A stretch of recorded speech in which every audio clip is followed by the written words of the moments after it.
family, children, is infrastructure. You are a prisoner of the infrastructure. Your cost of infrastructure is often higher than the cost of gas itself. So whenever we talk about oil and gas, we should not bring messages from one side to the other side, because the nature of these two things are quite different. They both have hydrogen and carbon, but they have different behavior because of the infrastructure requirements. You can buy oil from one supplier, and next year you change your mind, buy from somebody else. But on the gas side, you have to get yourself stuck in most of the time in 20-year contracts. And the long-term contracts will remain the order of the day for indefinite future. I don't believe the spot will come even near 50% of the total until 2030. The second big difference between oil and gas is that oil is global, gas is regional. There is one price for oil everywhere you go, but gas prices in the US, in Europe, and in Asia are different. We should never expect those prices to converge. They are by nature different. In the US, there is plenty of gas. In Europe, plenty of suppliers. In Asia, there are limitations. So the Asian price will always have to be higher than the European price, and European price have to be higher than the US price. This is only pure, simple economics. But at the destination, the numbers should merge and converge. So to say the US is more expensive or cheaper and the oil indexation is more expensive or cheaper, this is fundamentally missing the point. The prices cannot be different at destination more than a short period of time before they converge.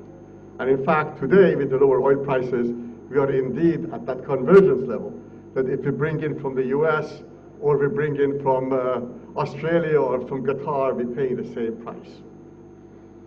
The third big difference is that you produce the oil first and sell it later. Whenever you produce oil, you don't worry about selling it. It's fungible. You sell it. But for LNG, you sell it first, then produce it later. This is a very big difference. You can have a surplus in the oil market. You cannot have a surplus in the LNG market.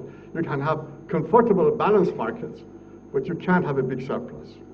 So these markets are fundamentally different.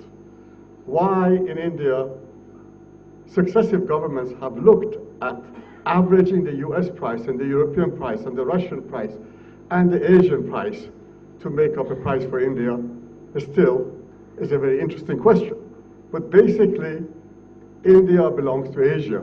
Whatever happens in UK, whatever happens in US doesn't have a direct relevance, except, as Jim Nicholson said, the transportation. Prices in India cannot go lower than they are in Europe, NBP, but they're fundamentally different markets. So we shouldn't mix them up and assume that we come up with an average, which is the right average for India. Now, on the issues, the Trapati mentioned all these different prices historically. Just to let you know what's happened today is with the lower oil prices, quite remarkable. Today, the price of gas actually in Europe and spot price in Asia is about the same. From $10 to $16, now about $7, $8 both. And the prices in the US have gone below $3. Of course, Asian prices will have to be at European plus transportation. Some of that we're going to see. But at the moment, the lower oil prices have shocked the system in a very, very unusual fashion.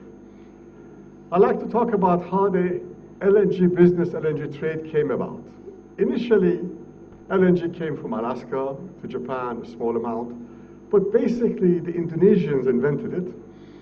Indonesia came up as the largest exporter of LNG, took all the markets. Then Malaysia and Brunei came, and pretty much they all have run out of steam because the supplies are gradually declining and the domestic demands, particularly Indonesia and Malaysia, are rising. After that, it was the turn of the Middle East. Qatari LNG came, went from 0 to 77 million tons. But unlike the Indonesians, the Qataris did not sell everything. Something like about a quarter to a third of the Qatari volume still remains not committed to the long-term contracts. But the rise of Qatar was very important and very low-cost production. They signed the first contract exporting LNG to India. They've signed many more contracts, but they haven't sold much in the recent past.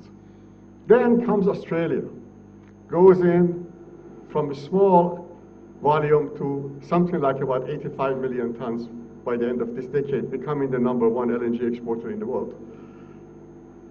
That story is done, in my view. No new projects in Australia we expect for many, many years to come. And then comes the new players, US, Canada, Mozambique, Tanzania, and potentially additional projects in Russia. Now, India, in a way, has a finger in all these projects. From the Sakhalin-1, India is a shareholder. ONGC is a shareholder in Sakhalin-1 project. That LNG project hasn't come and may not come for many years, but the resources are partly owned by India. GAIL is involved in 2 major LNG import projects from the US. And IOC is involved in a large Canadian project, which is led by Petronas. So, in a way, India risks have been well spread around the world. But the issue is that today, with the lower oil prices, many of the new projects simply have to wait.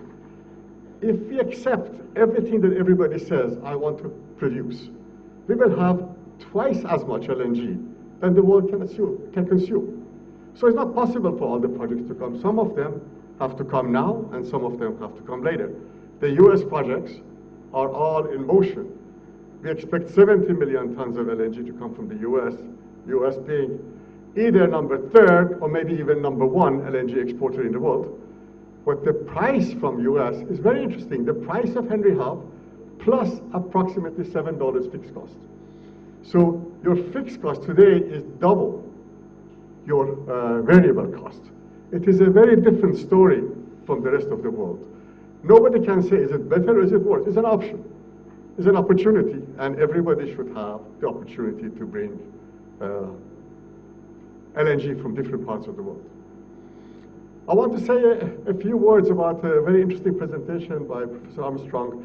However, I must disagree with some of the numbers that is presented. I think the numbers are old numbers. If you look today, if you can liquefy anywhere for $3, I'll give a medal to anybody who can do it. The price is more like $5 to $6. If you transport from the US less than $3, it would be a miracle. And today, we are awash in diesel. For the next 10 years, we can see more diesel than we can imagine. We are not short of diesel. Everybody thought, exactly as you said, that we're going to be short of diesel, so they made a lot of diesel. Now, everybody made a lot of diesel. We actually have, by end of this decade and beyond, we are awash in diesel. And so it is not the lack of availability, it's the price factor. Of course, gas would be cheaper in any case than crude oil, and diesel at least 20%, 30% more expensive than crude oil, so that would become, economics of it would be better. A lot of the discussions about gas for transportation is really, I think, very much applicable only to the United States. If you want to liquefy LNG, to use it for transportation in place of diesel, anywhere outside the US, it would be very, very costly and totally uneconomic. Indeed, even in the US today, transportation, LNG for transportation has almost come to a halt because the change in the oil prices has made the diesel prices lower. So if you have to compare them together, there is no advantage anymore the way it was a year or 2 years ago. So a lot of these things move, and the fact that we are going to lower oil prices changes the mathematics of the numbers. We have to go back to the drawing board, redo the numbers in a world of lower oil prices. Thank you very much for your attention.